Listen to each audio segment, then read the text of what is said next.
समझ लीजिए कि रश्मि है और उनका अब समझ लीजिए कि अभी साउथ से नहीं बल्कि समझ लीजिए कि हमारे बिहार यूपी की ये बहू है, बेटी तो नहीं बोलूँगा, बहू है और इनका सम्मान है।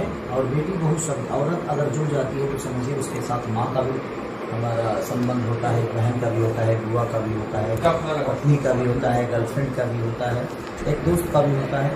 तो समझ लीजिए कि ये बिहार की हो गई, हमारे भोजपुरी की हो गई है ना।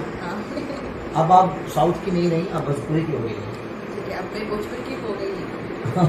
ओके, हाँ करेक्ट है। भोजपुरी से प्रेम करती हैं आप? बहुत प्रेम करती हूँ, मेरा दिल हमारे भोजपुरी के सुपरस्टार्स क्या प्रेम? हाँ, of course I respect him a lot.